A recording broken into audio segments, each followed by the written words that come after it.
ईश्वर कौन है, कहाँ है, कैसा है, इन प्रश्नों का उत्तर वही पा सकता है जो अपने भीतर बाहर फैले संसार को अच्छी तरह समझ सके। और ईश्वर से जुड़ने का सबसे सरल मार्ग है संगीत व नृत्य। रोज की तरह हम नृत्य साधना करें और खुद को प्रभु के नाम में विलीन कर दें।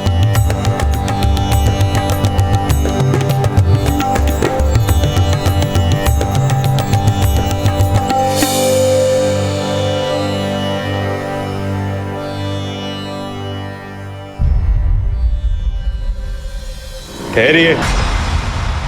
आपको ज्ञात नहीं, प्रभु ब्रह्मचारी इच्छानंद सरस्वती जी महाराज के विश्राम गृह के आसपास महिलाओं का प्रवेश निषेध है। मुझे बाबा जी से बात करनी है, एक बार बात करवा दीजिए। बाबा महिलाओं से अकेले नहीं मिलते। आपके साथ कोई पुरुष या सगा संबंधी आया है? बाबा जी। पाप मत करो। बोलिए, क्या परेशानी है आपकी? बाबा जी, मैं आपकी बहुत बड़ी भक्त हूँ। आपके आशीर्वाद से मैंने और मेरे पति ने बहुत तरक्की की है। हाल ही में हम लोगों ने एक घर खरीदा है। हम चाहते हैं कि आप हमारे घर आके पूजा करें। हम आपके साथ ही गृह प्रवेश करना चाहते हैं। आप अपने पति को हमारे पास भेज दीजिए, हम अवश्य चलेंगे। ठीक है।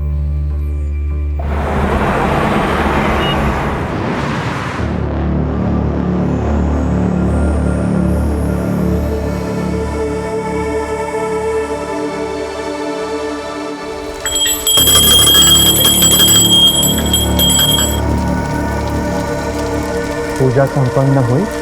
अब हम आपसे विदा लेते हैं। बाबा जी, इतनी कड़ी धूप में आप वापस गाजियाबाद जाएंगे, वो भी खाली पेट?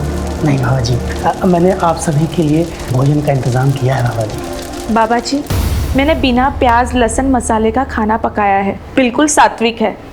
अगर आप भोग लगाएंगे तो हम सब खाना खा पाएंगे।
एक पाखंडी बाबा द्वारा धर्म और आस्था के नाम पर कलंकित करने वाले किस्से तो बहुत देखे होंगे आप, लेकिन जो आज आपने देखा वो किसी अपवाद से कम नहीं। एक बहुत ही सोची समझी साजिश के तहत एक धर्म गुरु को कलंकित किया जा रहा था। इसमें कितना सच था, कितना झूठ, कौन था अत्याचारी, क्या था अत्याचार, ये एक ऐसा केस था जो गाजियाबाद का मशहूर केस बनकर सामने आया और ना जाने कितने घिनौने जुर्म का पर्दाफाश कर गया।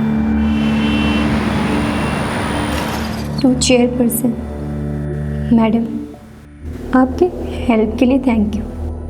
मैं घर के बाहर तो एक लड़ाई जीत गई, लेकिन अपनों से हार गई हूँ। ऑफिस, गली, मोहल्ले, हर जगह उसकी वजह से नाक में दम हो गया है। मेरे माँ बाप, फ्रेंड्स, रिलेटिव कोई मेरे साथ नहीं है। मैं अकेली पड़ गई हूँ और सोचती हूँ कि मैं जिंदा क्यों हूँ।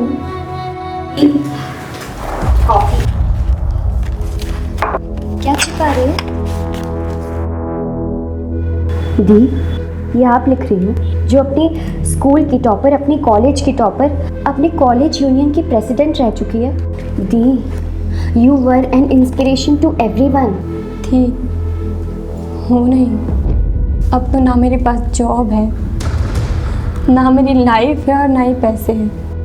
दी, मेरी मानो तो आपको पापा की बात मान लेनी चाहिए।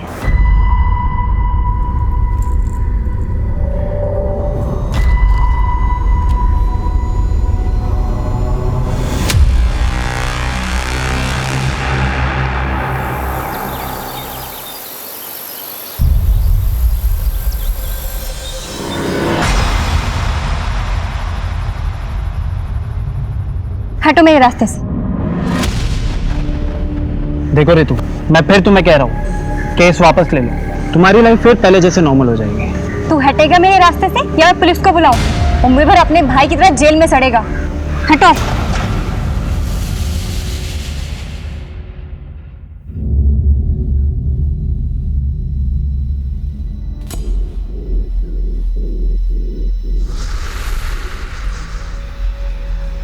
अब मेरे सामने ऐसे ब्रह्मचर्य का जाप करने से क्या होगा?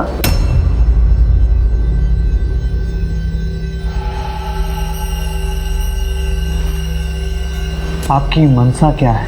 आपको मैंने कितना समझाया लेकिन आप तो माने ही नहीं। आप तो अपनी भक्ति और शक्ति से सबके दिल जीतते रहे। ऐसे थोड़ी ना चलता है। मैंने अपना शरीर लुटाया है, ऐसे थोड़ी ना चुप रहूंगी। लीजिए, अगर ये चुप बैठ भी गई तो हम चुप नहीं बैठने वाले। क्यों गजेंद्र? मैं चुप नहीं हूँ बाबा जी, वीडियो क्लिप न्यूज चैनल्स भेजने को तैयार है। कुछ एमएमएस भी भक्तों तक वायरल हो जाएंगे। फिर तो प्रभु देवता से दानव कहलाएंगे। आपको क्या चाहिए? सिर्फ 4 करोड़।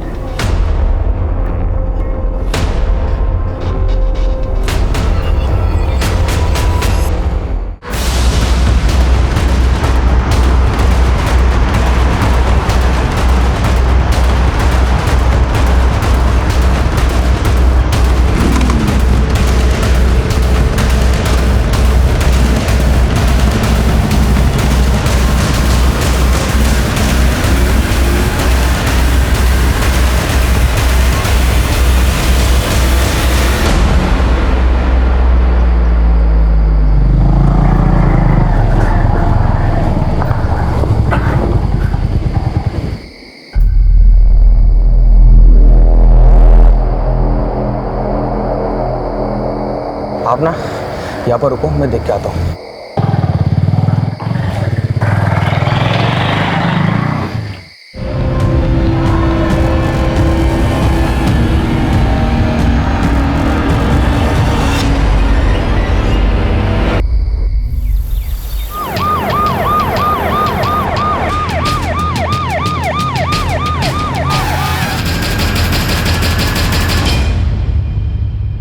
पर मुझे लग रहा है इस सब में दीपेश या उसकी फैमिली का इन्वॉल्वमेंट हो सकता है, क्योंकि ऋतु बादल की वजह से उसकी फैमिली को काफी जिल्लत झेलनी पड़ी थी। क्या नाम था लड़के का? दीपेश तोमर सर। क्या हुआ? अभी भी जेल में। केस की सुनवाई हो चुकी है लेकिन केस का फैसला आना बाकी है। मोबाइल फोन या पर्स वगैरह कुछ मिला? No sir. बॉडी को पंचनामे के बाद पोस्टमार्टम के लिए भेज दो।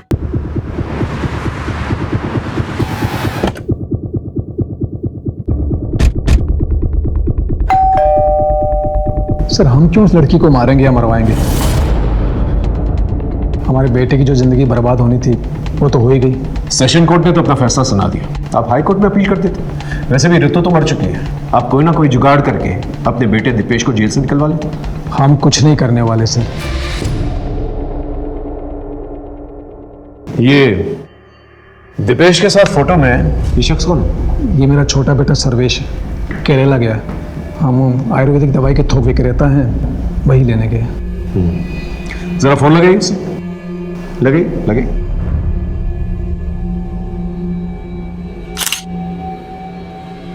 The number you are trying to call is currently switched off. Sir switch off. Switch off. एक काम करो, इनके फिंगरप्रिंट्स लो।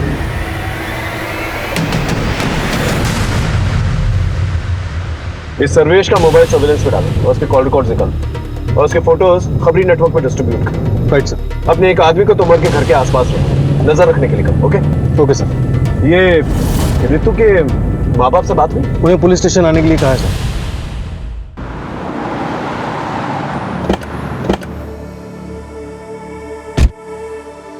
सर मेरी बेटी लड़ाई लड़ते लड़ते थक गई थी, फिर भी उसे किसी ने मार दिया। हमारी ऋतु बचपन से ही दिमाग तेज और निडर लड़की थी, लेकिन इस रेप केस वाली घटना के बाद उसे और हमें सबको तोड़ के रख दिया था सर। उसने कुछ बताया था कि वो उस रात कहाँ गई? उससे ज्यादा कुछ पूछते नहीं थे सर। उससे कुछ पूछते तो वो जल्दी चिढ़ जाती थी। मेरी बेटी अंदर से बहुत ही टूट गई थी। सर, ये लेटर रितु दीदी के डेस्क से मिला था।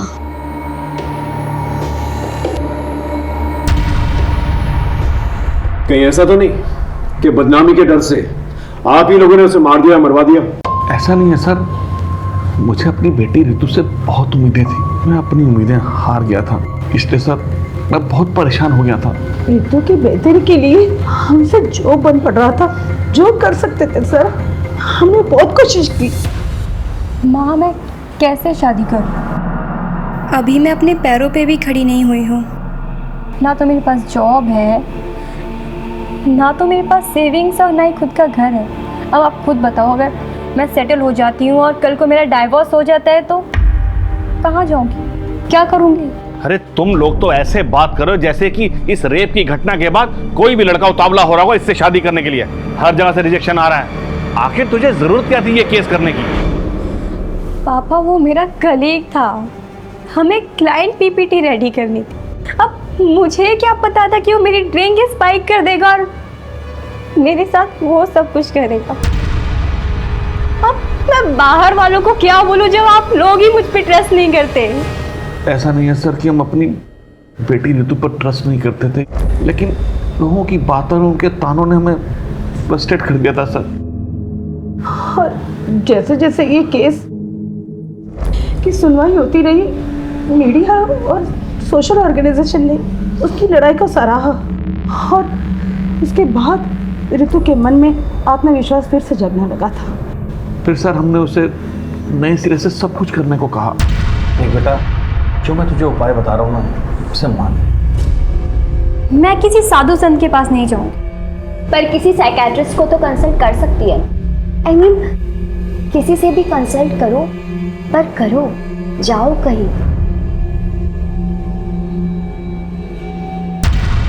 उसके बाद वो कहाँ गई? सर फिर वो साइकेट्रिस्ट डॉक्टर रूपसी बसी से मिलने गई थी। सर रितु के मर्डर में हम उसके फादर महेश बादल के हाथ को कंप्लीटली रूल आउट नहीं कर सकते। एक काम करो, इसके भी फिंगरप्रिंट्स मैच करके देखो और उसके कॉल रिकॉर्ड्स निकालो। Right sir.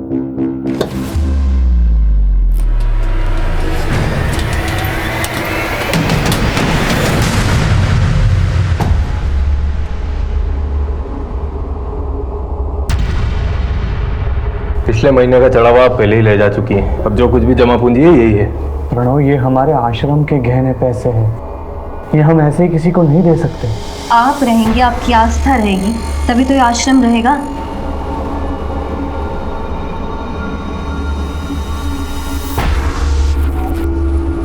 कितने पैसे है ये? कुल 25 लाख। और बाकी के पैसे? इससे ज्यादा नहीं मिल सकता। बाबा के टट्टू, तुम ज्यादा मत बोलो। अगर आप पीछे की जमीन का एक छोटा सा हिस्सा बेच देंगे ना, तो किसी को कुछ पता नहीं चलेगा। खरीदार मैं लेकर आ जाऊंगी, आप बस जमीन के कागजात तैयार करवा दीजिए।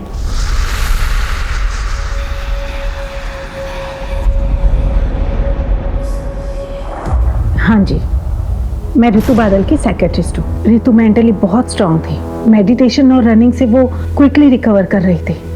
डॉक्टर, आज तो रनिंग करते वक्त मेरे पीछे मेरे रेपिस्ट का भाई पड़ गया था। व्हाट? लेकिन मैंने उसे डांट कर भगा दिया। मैंने बोला कि मैं पुलिस में कंप्लेंट कर दूंगी। That's great. ऐसे ही अपनी जीने की चाहत और जोश को बनाए रखो।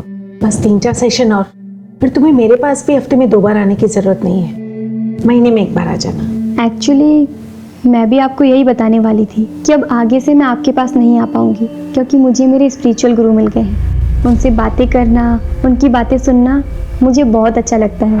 उस गुरु के बारे में कुछ बताया था उसने? वो कौन था, उसका नाम क्या था? इच्छानंद सरस्वती जी महाराज।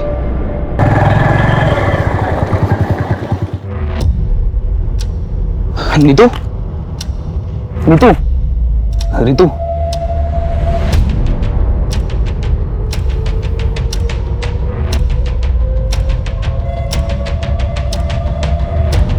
Ritu, I am sorry.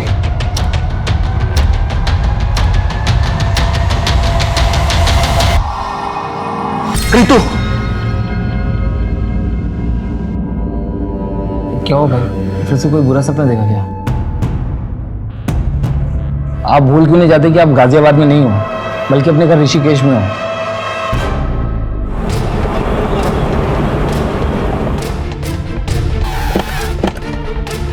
कोई कहता है नौकरी परेशान कर रही है, कोई कहता है पत्नी परेशान कर रही है, कोई कहता है माँ बाप परेशान कर रहे हैं, कोई कहता है बच्चे परेशान कर रहे हैं। मेरा उन सब से एक ही जवाब है, अगर इतना परेशान कर रहे हैं तो छोड़ दो। नहीं छोड़ सकते, है ना? तो फिर रास्ते निकालो, जैसे ईश्वर रास्ते निकालता है। कभी ईश्वर से कहते हुए सुना है, मुझे मेरे भक्त परेशान कर रहे हैं? नहीं ना? क्षमा चाहता हूं, आप लोगों को नीचे बैठना पड़ रहा है। जी, ऋतु बादल आपकी शिष्य थी मतलब? जी, उसका मर्डर हो गया। ओम शांति।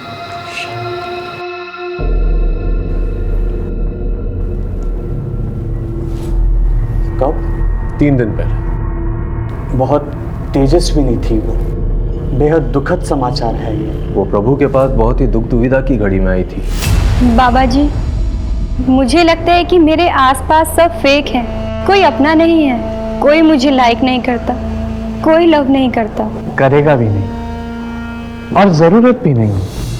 आप पहले अपने आप से प्रेम करो, because you are your best company. आप अपने सबसे अच्छे साथी हैं, सबसे अच्छे प्रेमी हैं।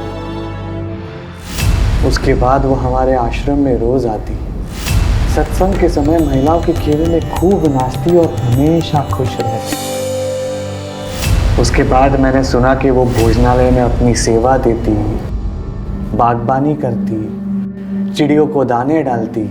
जब उसने आश्रम आना बंद कर दिया तो आपने उसके माँ बाप से पूछा नहीं कि वो क्यों नहीं आ रही? ये तो खुला आश्रम है, ना किसी को आने की मनाही है ना जाने की।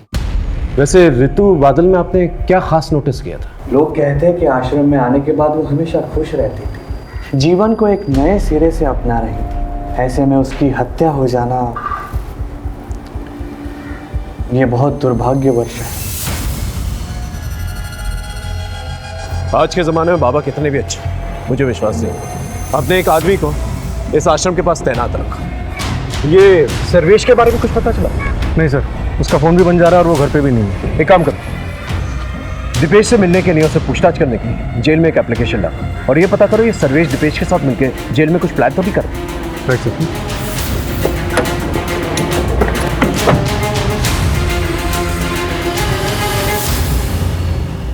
ये रही ऋतु बादल की पोस्टमार्टम रिपोर्ट के हिसाब से मौत रात 11:30 से 1:30 के बीच में हुई है और मौत गला दबाने की वजह से हुई थी। इसके अलावा कोई खास इन्फॉर्मेशन नहीं है। कॉल रिकॉर्ड्स में कोई सस्पिशियस? नो सर, लेकिन ऋतु का फ़ोन मौत के ठीक 1 महीने पहले से दिन में काफ़ी टाइम के लिए बंद रहने लगा था। लोकेशन चेक किया, कहाँ ऑन हुआ कहाँ ऑफ हुआ? सर, बाबा के आश्रम में ऑफ होता था और घर में ऑन होता था।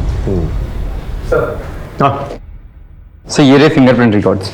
ओके, इसके मुताबिक ऋतु की गर्दन पे जो फिंगरप्रिंट्स मिले हैं वो उसके माँ बाप से मैच नहीं करते और ना ही दीपेश के बाप से मैच करता है।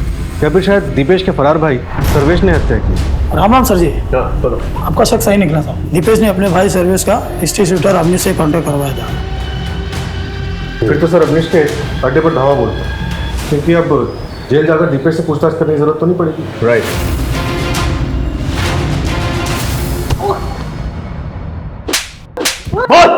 बता दो सब सर्वेश मुझे मिला था और उसने ऋतु बादल को मारने की बात भी किया था मुझसे। तूने उसे मार डाला? नहीं, मैंने नहीं मारा था, क्योंकि एक रोज पहले वो मुझे एडवांस के पैसे देने वाला था, लेकिन पैसे लेके वो आया ही नहीं। फिर दूसरी सुबह हमें पता चला कि उस लड़की की मौत हो गई। भगवान की कसम साहब, सच बोल रहा हूँ। ये सर्वेश तुमर के बारे में पता कर।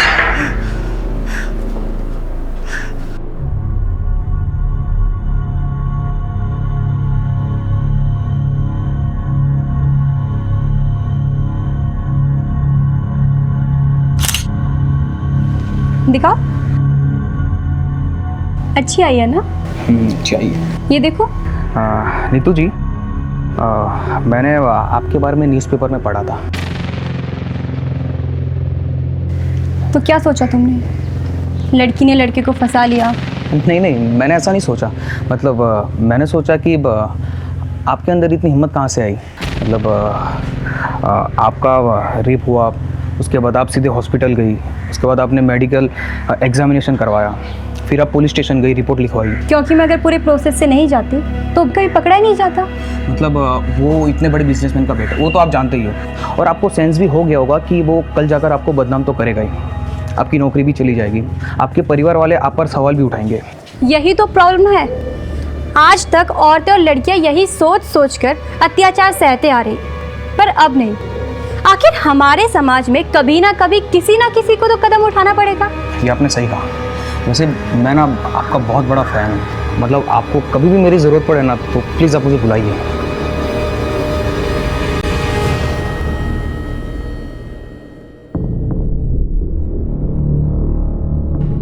ऋतु बादल ने AA एंटरप्राइजेस के खिलाफ केस दर्ज किया था, लेकिन क्यों? रितु ने मुझे बताया था कि ऑफर लेटर मिलने के बाद जब वो दूसरे दिन जॉब ज्वाइन करने गई तो उन्होंने उसके साथ वियर्ड बिहेव किया। आई एम सॉरी रितु, कंपनी ने आपकी जॉब अपॉइंटमेंट होल्ड पर कर दी। But why? वेल, हमें पता चल गया कि तुम्हें पिछले जॉब से क्यों निकाला गया था। ओह, जस्ट बिकॉज मैंने अपने एक कलीग पर रेप केस फाइल किया, आपने भी मेरा करेक्टर सर्टिफिकेट बना लिया। आपने एक बार भी ये नहीं सोचा कि शायद वाकई मेरा रेप हुआ था। अजी मेरे साथ है, कल आपके साथ भी हो सकता है। I can understand Ritu, but frankly speaking her company के टॉप मैनेजमेंट मर्द होते हैं, एंड ऑफ द रिकॉर्ड हमारे MD को तुम्हें अपॉइंट करने में रिस्क लग रहा है। सीरियसली?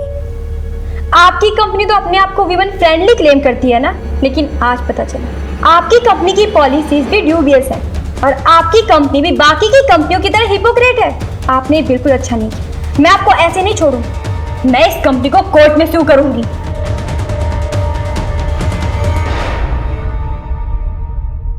अब ऋतु रही नहीं है तो केस का कोई फायदा नहीं है। कंपनी ने एम्प्लॉय को भी निकाल दिया है। सर, हो सकता है कि उस एम्प्लॉय ने बदला लेने के लिए ऋतु का मर्डर कर दिया या फिर करवा दिया। उस एम्प्लॉय की डिटेल्स हैं आपके पास? ये उसका बायोडेटा। सोनल गुनात्रा। मेरी कंपनी ने मुझे सिर्फ एक पंचिंग बैग के जैसे यूज़ किया है। मेरे MD ने खुद एक पेपर लाके दिखाया था मुझे, जिसमें लिखा था कि ऋतु ने पिछली कंपनी पर एक रेप केस डाला है और मुझसे उन्होंने कहा कि ऋतु को जॉब से बाहर निकाल दो। फिर बाद में जब ऋतु ने इस कंपनी पर केस डाला तो मेरे MD ने कंपनी की इमेज को साफ सुथरा रखने के लिए मुझे जॉब से बाहर निकाल दिया और कहा कि ऋतु को एम्प्लॉय करने का डिसीजन मेरा पर्सनल डिसीजन था, ना कि कंपनी का डिसीजन। आप 10 तारीख को रात को 11:30 बजे से 1:30 बजे के बीच में कहाँ थी? सर, मैं अपने PG में थी, गौतम नगर में। ठीक है, आप जा सकते। इसके स्टेटमेंट को क्रॉस चेक करो, देखो ये सच बोल रही है नहीं। ऋतु मर्डर केस में हमारे पास कोई ठोस सबूत नहीं था, लेकिन हमारे शक के दायरे में ऋतु के माँ बाप, रेपिस्ट दीपेश तुमर उसका बाप और उसका भाई सोनाल गुनात्रा, और साथ ही साथ ब्रह्मचारी इच्छानंद सरस्वती का वो आश्रम था। क्योंकि हमारे पास कोई ठोस सबूत नहीं था, इसलिए हम किसी को अरेस्ट नहीं कर सकते थे। सर्वेश तुमर अभी भी लापता था, लेकिन यह पता लगाने के लिए कि उसने मर्डर किया है कि नहीं, हमने उसके पर्सनल टूथब्रश को फिंगरप्रिंट्स एनालिसिस के लिए भिजवा दिया था। और इसी बीच हमें एक लीड मिली। हेलो साइबर सेल, ऋतु बादल की इंफॉर्मेशन शेयर की थी मैंने, उसका कुछ पता चला? इंफॉर्मेशन करेक्ट है, थैंक यू सर। एक सुराग मिला है, ये देखिए। ऋतु बादल का सोशल मीडिया पे 2 अकाउंट्स हैं, एक ये और एक ये। एक नॉर्मल ऋतु बादल के नाम से और एक योगिनी ऋतु बादल के नाम से। तुम कहना क्या चाहते हो? सर, ये दोनों अकाउंट्स 2 अलग अलग नंबर से लिंक हैं। इसका मतलब ऋतु बादल ने अपने अंदर बदलाव महसूस किया, इसलिए उसने एक नया नंबर।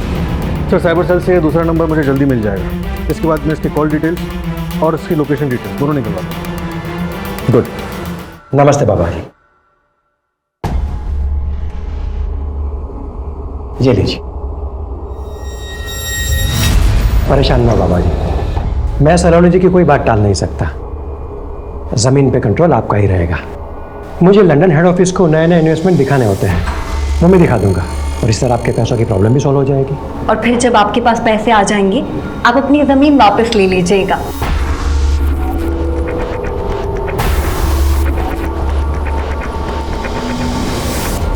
सर, ये देखिए ऋतु के दूसरे नंबर के कॉल रिकॉर्ड्स। ये नंबर ऋतु की मौत से 10 दिन पहले लिया गया था। और सर ये देखिए 10 तारीख की शाम 6:30 बजे ऋतु को किसी आनंद प्रसाद नाम के आदमी ने फ़ोन किया था और उसके बाद 10:30 बजे रात को उसका फ़ोन लोकेशन आनंद प्रसाद का घर दिखा रहा है और फिर आधे घंटे बाद उसी एरिया में उसका फ़ोन स्विच ऑफ हो जाता है और 15 किलोमीटर दूर ऋतु की मौत है। एक काम कर, इस आनंद प्रसाद की डिटेल्स दिखा। Okay sir.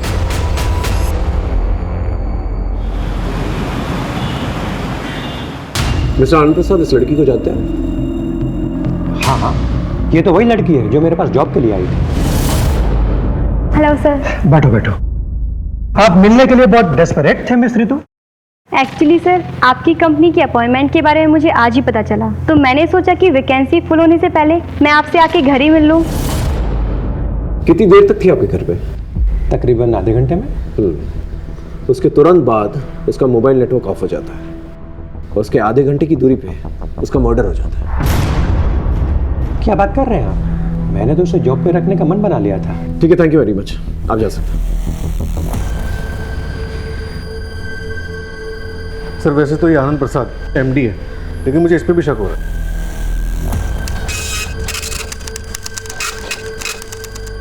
मिस्टर आनंद प्रसाद, ये रहे आपके कॉल रिकॉर्ड्स। इसके मुताबिक आप बहुत यंग लड़कियों के संपर्क में थे। So what? Is there any problem? Yes, there is. ये यंग लड़कियां सावली सलोनी आपको भेजा करती थी।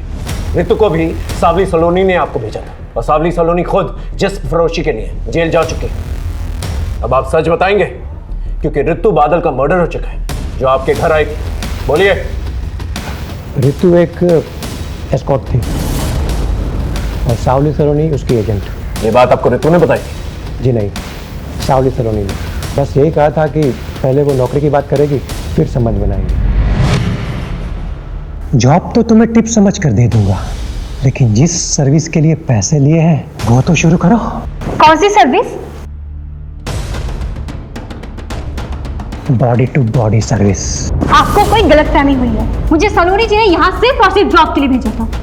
लेकिन तुम्हारे 1 घंटे के लिए उसने मुझसे 40,000 लिए हैं। So don't waste my time, baby. रुको!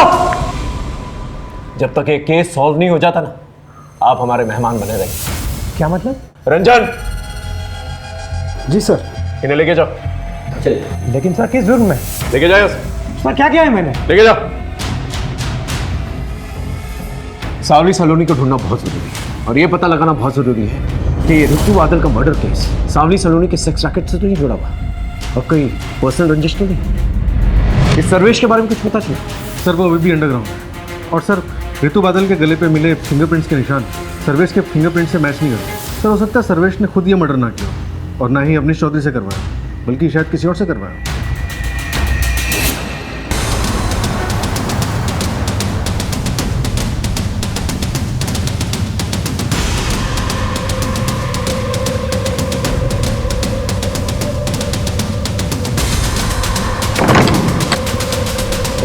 क्या हुआ? बाहर पुलिस आई है। पुलिस? तोड़ दो। पुलिस आ गई। छापा पड़ गया।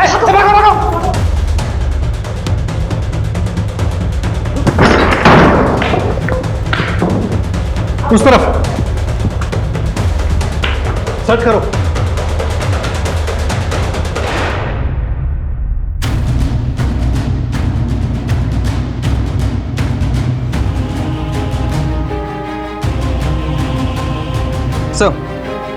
सर एक हार्ड डिस्क मिला है और इसके अलावा सारा सामान रेगुलर है। ठीक।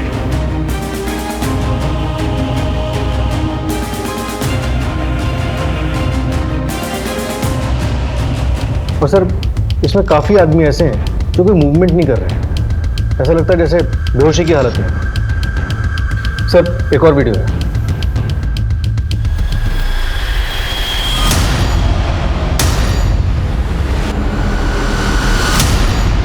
ये सत्य है कि सावली सलोनी मुझे ब्लैकमेल कर रही थी। आपको ये बात हमें पहले बतानी चाहिए थी, हम उसे पकड़ने की कोशिश करते। लेकिन हमारी मुफ्त में बदनामी होती, ना मुझे कुछ हासिल होता ना हमारे आश्रम। आपको इस बात का पता है कि ऋतु बादल सावली सलोनी के संपर्क में थी? ये नहीं हो सकता। क्या आप ये बता सकते हैं कि कभी आपने ऋतु को सावली सलोनी के साथ देखा? हो सकता है उसके कहने पर वो इस आश्रम में आई हो। जी नहीं, हमें ऐसी कोई जानकारी नहीं थी। और ऋतु का परिवार हमारे आश्रम से सालों से जुड़ा हुआ है, तो फिर वो सावली सलोनी के कहने पर हमारे आश्रम में क्यों आएगी? ये सावली सलोनी आपको ब्लैकमेल क्यों कर रही थी? यही सवाल मैंने उससे भी किया था। तुम्हारे इस धर्म के धंधे ने, धंधा नहीं, आस्था बोलिए। हाँ वही तुम्हारे इस आश्रम के कारण लोगों ने मेरे ठिकाने पर दारू पीना, चरस गांजा फूकना, सेक्स करना कम कर दिया है। इन सब की भरपाई के लिए तुमको पैसा देना होगा। हम बहुत जल्द सावली सलोनी को पकड़ लेंगे। अगर वो आपके संपर्क में आती है तो प्लीज हमें इन्फॉर्म कीजिएगा।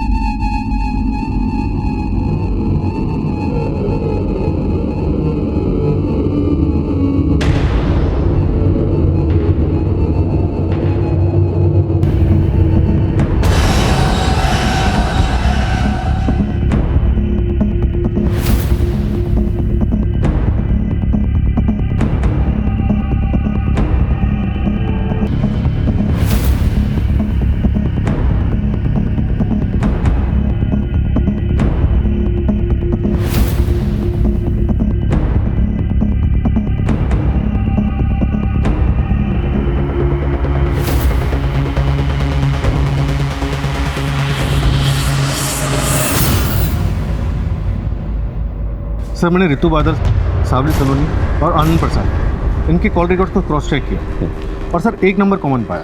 किसका? चमन श्रीवास्तव, ये उसका फोटो। ये नंबर हरिद्वार के एड्रेस पर रजिस्टर्ड और सर इस नंबर की कॉल लोकेशंस और ऋतु की कॉल लोकेशंस सब मैच करती हैं और ऋतु के मर्डर साइट से भी मैच करती हैं। और मर्डर के बाद? मर्डर के बाद 2 दिन पहले तक इसका लोकेशन ऋषिकेश ही दिखा रहा था। एक काम करो, तुम ऋषिकेश जाओ और चमन के बारे में पता करो। सर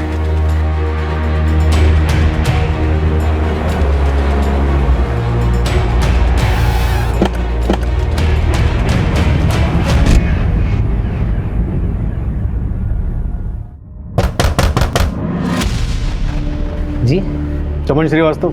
जी मेरा भाई है। आप कौन? UP police. सर, चमन जब से गाजियाबाद से आता हमेशा परेशान रहता था। वो किसी ऋतु का नाम लेता था। रोज रात वो डरावने सपने देखता था और अचानक नींद से उठ जाता था। और अभी कुछ दिन पहले ही वो वापस गाजियाबाद चला गया। मैं गाजियाबाद जा रहा हूँ, मुझे वहाँ पर कुछ हिसाब चुकता करना बाकी है।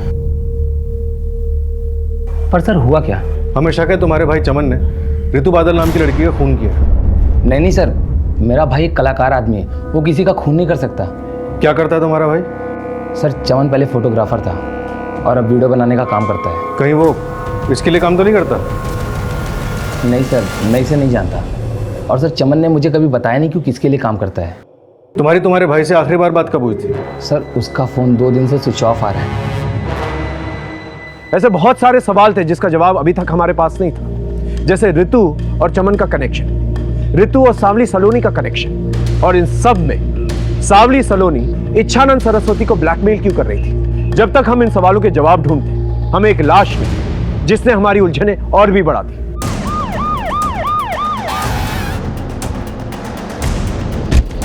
चमन श्रीवास्तव की बॉडी मिली है सर, किसी तेज धार वाले वेपन से उसका पेट काटा गया।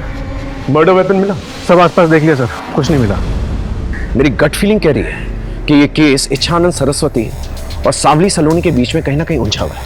सर, आश्रम पे हमारी नजर है, लेकिन सावली सलोनी का कोई ठिकाना नहीं मिल रहा। ऐसे बैठे रहने से तो कुछ भी नहीं होने वाला।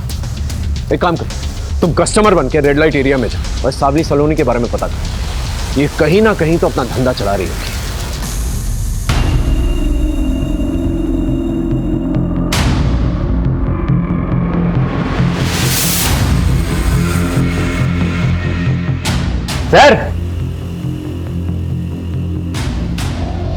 सर, क्या चाहिए?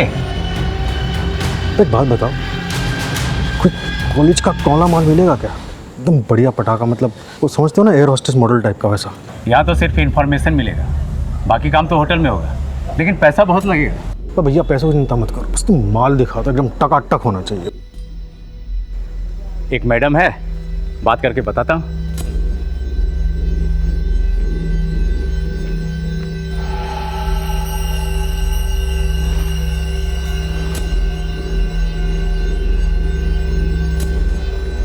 सर, गाड़ी वाड़ी है क्या? तो गाड़ी है ना बाबू, इधर है, चलो आओ। चलिए चलो।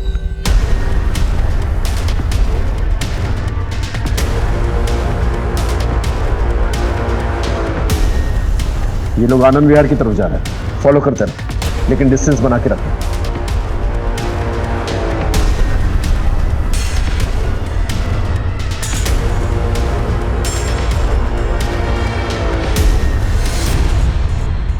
सलोनी जी।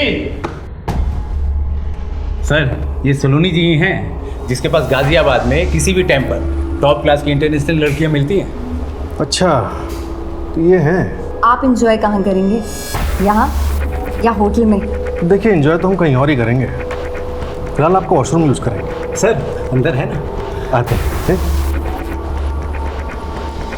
टीम बी, ऊपर आ जाओ जल्दी। चलिए, आप दोनों को एंजॉय कराते हैं।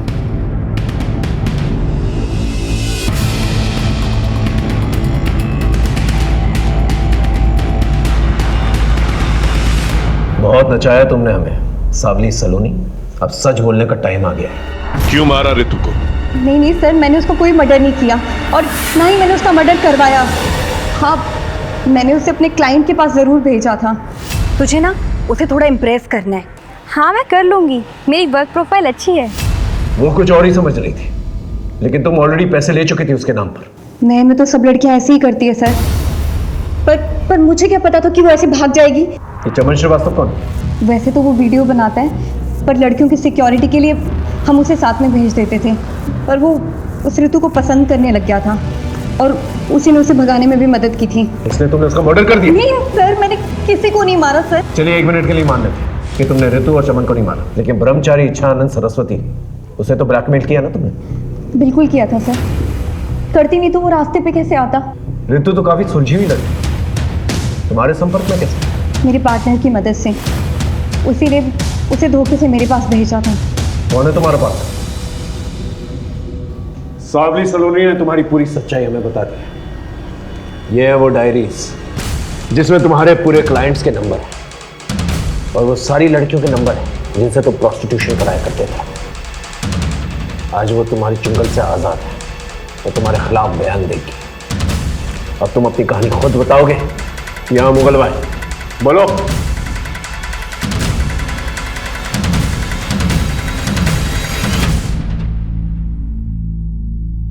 देखिए, मैं पहले ही क्लियर कर दूं कि ना ही मैंने ऋतु को मारा है ना मरवाया है।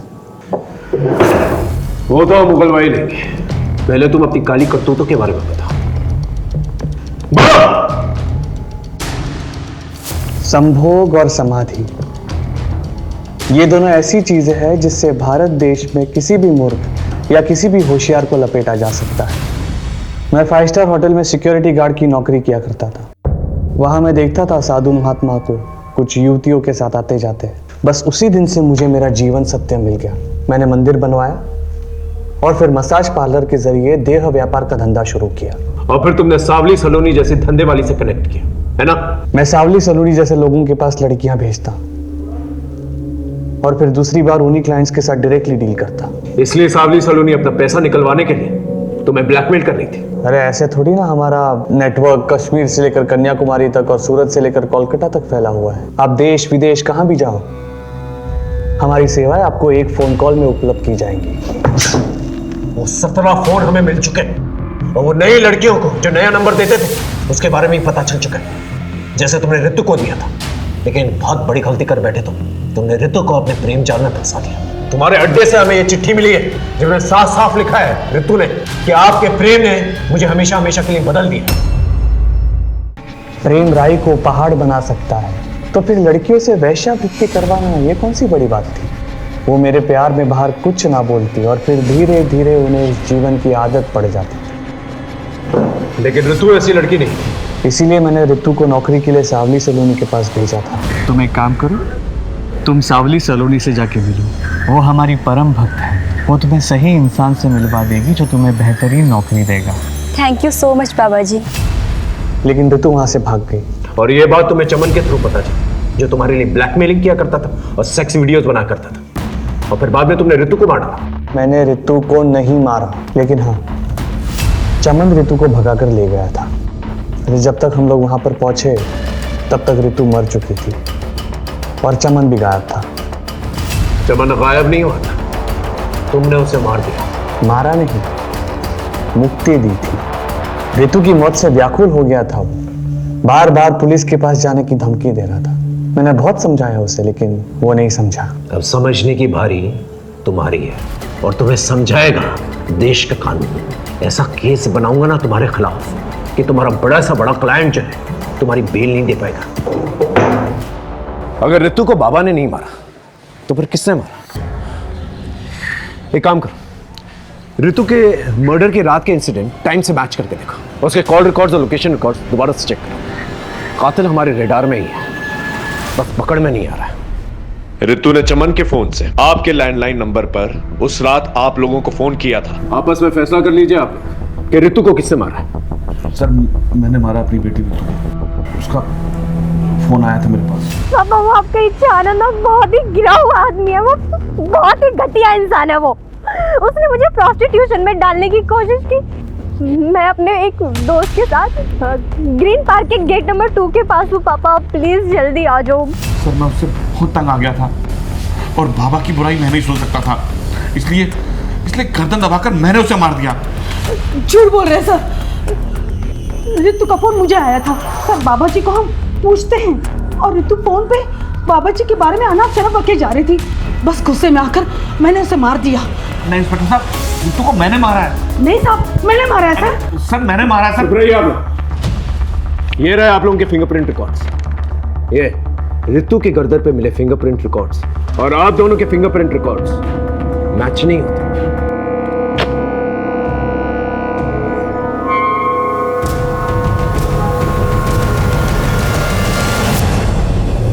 हाँ, मैंने मारा ऋतु को।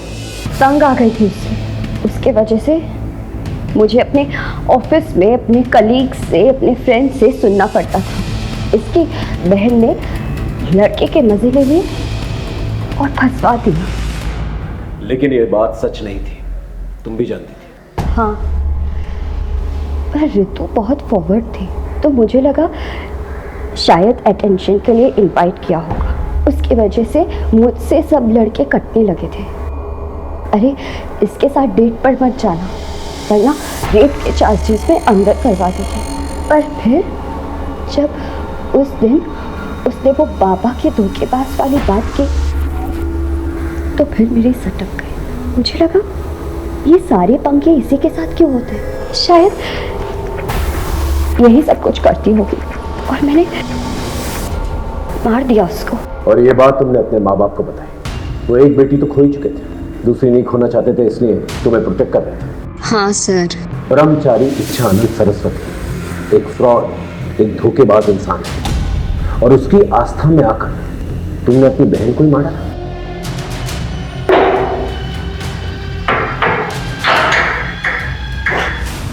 ब्रह्मचारी इच्छानंद सरस्वती उर्फ अनुज अजय द्विवेदी, उसके सपनों ने उसे गलत रास्ता इख्तियार करने पर मजबूर किया, जबकि मधु ने अपना संयम और आपा खोया।